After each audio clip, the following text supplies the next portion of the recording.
these questions I've never seen answered before on any other video or on any other website. So these are good questions submitted by you, and we're gonna go through them and let's dive right in. And when you find your passion, it ignites you as a person. You just feel awesome. All right, so the first question is from Leandro. Hey Leandro, and congrats on getting your first stripe. That's super exciting. So basically he watched the BJJ First Class What No One Tells You, and after watching that video he left a comment.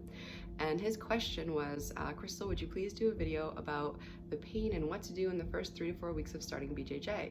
I feel pain in my neck from getting choked. Also, my fingers are swollen and sore for a couple days from the grabbing, and my biceps, triceps. Some days when I leave, I can barely move. All right, so this is a very good question, and this definitely happened to me when I first started. As a beginner, I'll answer this in 2 parts, right? So the first part, when we're a beginner, we tend to over grip and overuse our strength in everything. So if we're doing gi, we will grip on the lapels really, really hard. If somebody has us in side control, we won't have a frame that's making the person rest on the frame of our bones. We'll be actively trying to press them off of us instead of making a frame, which requires next to little energy. So as a beginner, it is very difficult to be efficient with our energy because we are so new and the experience is so new that we get nervous. I was nervous, I was scared when I first started, and so it's completely natural to overgrip and to overexert our strength.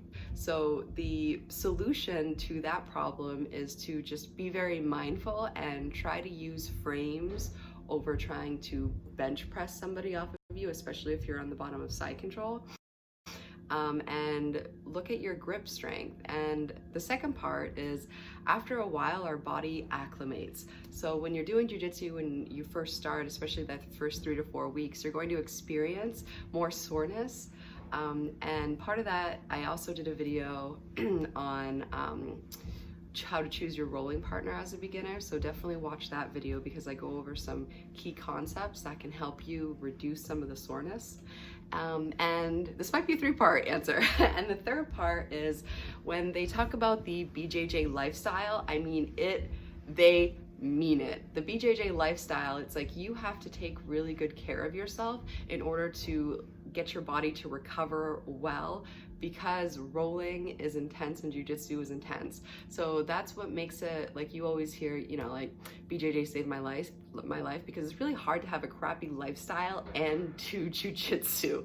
So one thing that I recommend is viewing your training as like a sinusoidal wave. So you have, your periods of high activity, and you need also extreme recovery. When I first started, I would just go hard, especially, and then I wouldn't focus as much on the recovery portion because I never really had to, and it's not something that I ever had to do, right? But jiu-jitsu is a different animal, in that the recovery is something that you're going to have to be active about. So it's not just a rest day and sitting on the couch. It's a rest day that involves stretching, foam rolling, just being very mindful of, the amount of fluids that you take in, like getting, I try to drink at least a gallon of water a day. I try to make sure I'm getting enough magnesium through a supplement. My diet is on point. So it's like all of these things are definitely going to help with the soreness and the recovery. So make sure that you are, long story short, as a beginner, you're going to overgrip. So try not to overgrip. And also, watch that rolling, how to choose your rolling partners. Like, do rolling partners matter? I'll leave a link below. And also be aware of your training cycles. So you basically want to have, if you're training hard, you want to be actively recovering hard. So that will help, along with after the 3 to 4 weeks are done, your body's going to be more adapted. So that eventually goes away. Very good question. All right, let's go to the second question. So question number 2, oh my goodness. So this is from Lindsay. Oh My Dog Pet Paintings by Lindsay, so I assume your name is Lindsay. I have gum, by the way, if you if you're wondering why my tooth looks weird. So her question is, this is such an awesome question. What on earth happens if I let one rip while grappling? Do you want to fire during the video? Yeah, please. I appreciate your input. I know it's gonna happen, but sometimes you just can't hold in a fart. Girl. All right, I have a funny story for you. All right, so I was grappling. I was grappling with my coach, and he had this really great takedown, took me down, and basically landed in a judo side control on me, like right on my stomach. And the force of him landing on my stomach, oh my God, I let out the loudest fart you have ever heard. Like, it ricocheted off the walls. Like, there was no ignoring that one. Like, it was so obvious. And he just kind of like paused, looked at me, and I tried not to laugh, and then we just kept on going. So basically, farting while rolling happens. Everybody farts, and usually people are just like cool with it and just ignore it and then carry on. You know, if you're having like the silent but deadly ones, like, and let's say you're doing triangles in class, like maybe maybe take a lap or go to the bathroom, or because if you like let a silent but deadly one rip while you have your partner in in a triangle, that's just, you're not gonna make friends at the gym that way. Let's just put it that way. But farts happen, especially if somebody has knee on belly, or if they are on your stomach. It's like you cannot hold that in, and that's definitely happened to me multiple times. But that story I share is definitely, oh my God. I appreciate your input. Our third question is really good. Many times I can't breathe while rolling. So now I'm starting to see how much I need to learn how to breathe while I'm rolling. It's tough. I don't see myself doing anything else. I just love it so much. Thank you, I appreciate you. So basically, Leandro's asking, like, while he's rolling, he can't breathe. This is very, very, very common. When I first started, it's like, you're starting something new, you're grappling, you know, it's a very, you're nervous, right? Anything that you start new, you're going to be nervous. And because of that, your breathing pattern is going to get very shallow. Now, when you mix this with somebody giving pressure on your torso, it makes it very difficult to breathe. I remember, you know, one time being, you know, on the bottom and basically having to really like, okay, Crystal, just exhale, because I would hold my breath, and then it feels like you're out of breath and it feels like you're out of shape, but you're really not. So I did a video on this to show specific breathing techniques that you can do at home and how to breathe for Jiu Jitsu. And this will show you, watch that video and do the techniques. But basically, breathing is a skill in and of itself when you're rolling. When you first start rolling, yeah, there's a technique portion, but if you can mindfully make your body relax and take in deep breaths and exhale completely, you're not going to be out of breath.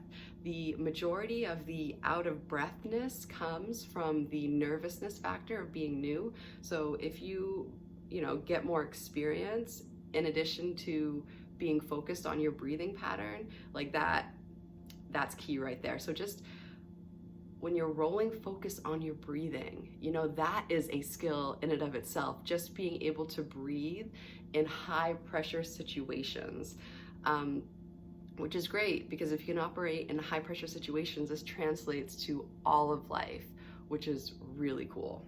Our final question: I go to my first BJJ class tomorrow and I'm so nervous, mostly because I'm scared to get hurt. I'm tired of feeling like an idiot all the time and I want confidence. I broke my pelvis 8 years ago and cannot spread my legs very far, so I'm embarrassed and scared to scream in pain or something. I really want to overcome my fear and become a badass instead. I'm a realtor as well, so being confident that I can defend myself is important to me as well. All right, this is a very great question, and there's a lot to this. First of all, kudos for going out and seeking jiu-jitsu, especially as a realtor, because if you're showing houses to people and you're alone with people, it's very good to know how to defend yourself. And the whole thing about it's basically being able to overcome feeling stupid and overcome feeling fear. And Jiu-Jitsu is a wonderful thing because it presents you with the opportunity to either go towards something or run from something, and it's very apparent in all of Jiu-Jitsu. When I first started, I remember we would have class, and then after class we would have an open mat. And after class, I was so scared of rolling for the first time. I remember just like packing up my bags and leaving, right? Hoping nobody will notice. And it got to the point where how I overcame this was basically promising myself like a small tiny thing, like, okay, let's just do one roll. And or like if it's really bad, just be like, I will just drive to the gym and sit in the parking lot. So what really helped me was making like an incremental goal that was very easily achievable. And typically when I would, let's say I didn't want to go to class or I was scared, I would tell myself, hey Crystal, just go to the parking lot and sit in the parking lot. And if you do that, that's a win. And I would sit in the parking lot. And if I went in, like it's almost like when you have these little tiny goals, you end up doing more than that first tiny goal. But the hardest part is just taking that first step, right? So if you feel scared about jiu-jitsu or about going to class or about rolling or about anything, just make a little micro goal. That really helped me, and then that at least puts you in the arena for other things to happen. But the whole thing about being a badass is being able to feel fear and feel stupid and do it anyway. Like I feel afraid and stupid all the time, but it is a good thing because it lets me know that I'm doing something uncomfortable and pushing boundaries. If I felt completely, safe and comfortable and, it almost gets boring, right? Because you know that you're not challenging yourself. So it's like that quote from Roosevelt about getting in the arena. So I'll put the quote right here and change the pronoun just to, make it applicable. It is not the critic who counts, not the one who points out how the strong one stumbles or where the doer of deeds could have done them better. The credit belongs to the one who is actually in the arena, whose face is marred by dust and sweat and blood, who strives valiantly, who errs, who comes up short again and again, because there is no effort without error and shortcoming, but who does actually strive to do the deeds, who knows great enthusiasms, the great devotions, who spends herself in a worthy cause, who at the best knows in the end the triumph of high achievement, and who at the worst, if she fails, at least fails while daring greatly, so that her place shall never be with those cold and timid souls who neither know victory nor defeat. If you're feeling fear and if you're feeling afraid, that is a good thing. Like, that's a good thing. The only thing is to not let that control you and to make just a little micro goal and be like, okay, well, I'm just gonna do, one round of rolling. Or if you're afraid of going to class, be like, I'm just gonna like go to class and sit in the parking lot and see what happens, or just sit in the gym and see what happens. That way you can push past it. All right, and Lindsay, one more thing about your question in regards to being afraid of being hurt and not being able to have the flexibility to open your legs wide. In jiu-jitsu, there aren't many positions where you have to open your legs really wide. When you first look at closed guard as a beginner, it may seem like that requires a lot of flexibility, but in actuality, it requires just as much flexibility as just sitting down with your legs forward and your ankles crossed. So if you can do that, you can definitely do closed guard. What would require more flexibility and isn't typically taught in like a beginner's class is a thing called rubber guard, which actually has never been taught in any of the classes that I go to, mostly because I don't go to 10th Planet, so it's really big in the 10th Planet sphere. It's something that's like a guard that I think Eddie Bravo created, but it's not in a traditional jiu-jitsu curriculum. So you don't have to be afraid of not having enough flexibility to open your legs wide enough for closed guard, because that doesn't require your legs to be spread open like that. It's just kind of like straight on, because you're trying to like pull the person to you. And there's two other parts to that answer in addition to answering the flexibility question. First is, when you go to a jiu-jitsu school, one of the really awesome things about jiu-jitsu is that the schools foster a family type atmosphere. And that's really cool because we take care of our partners, because if you are breaking your partners and injuring people, you know, you're not going to have anybody to train with. So your partners are really important. And you know, when you're training with your partner isn't trying to hurt you, you're not trying to hurt your partner, you're just, you know, it's playing, right? So that's a really important part of it to know as a beginner, is jiu-jitsu schools love fostering the feeling of being part of a family, and just that feeling of family, you know. It's awesome. Another part is the ability to communicate boundaries in order to keep yourself safe. So here's a little story about this. I remember a couple times I was coming off of an injury that happened. Every single time I've ever been injured in jiu-jitsu, it's not because of my partner. It was because I failed to warm up properly. Every single time in my 4 years of doing jiu-jitsu, all of my injuries happened because I showed up late and didn't warm up properly. I was like, oh, a couple squats, I'm good to go. And then boom, injury. So word of the wise, learn from me. I can definitely learn from me as well, because this happened more than once. Warm up. But let's say you're coming off of an injury and you are trying to, you know, integrate yourself back into classes. It's a super important skill to be able to communicate to your partner boundaries so that you can keep yourself safe. So I remember the first time I was injured, I almost felt embarrassed when I was rolling to express, hey, look, I'm coming off of an injury. Please don't do this. Like, I remember one time my wrist was hurt and I was like, hey, look, can you not do any wrist locks? I remember it actually took me some courage to be able to communicate to that, because I was embarrassed. I was like, I don't want to like admit that I'm injured. You know what I mean? I'd rather just roll and see what happens. So being able to communicate that, you know, you have something that needs protection is very important.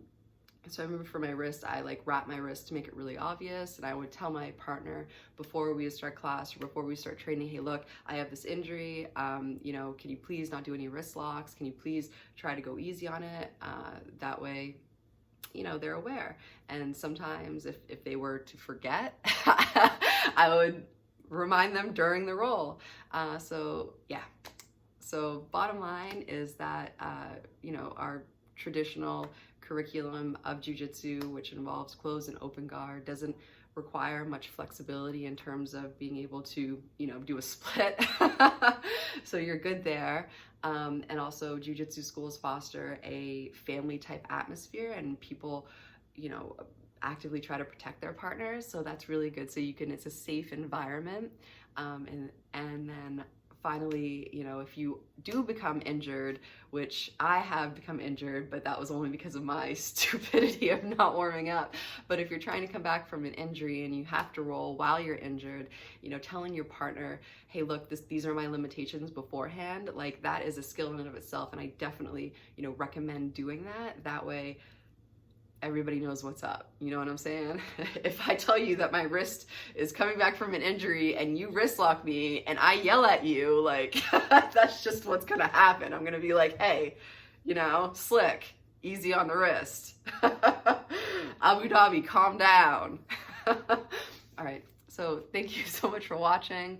I really enjoyed answering your questions. It made me feel very useful to share these things. If you have any other questions, please ask in the comments, or if you want something a little more private, I have my email, realizebjj@gmail.com, so ask me questions there. But yeah, until next time.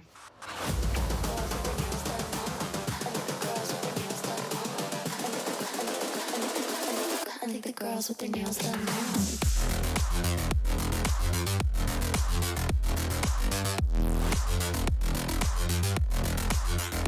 Girls with their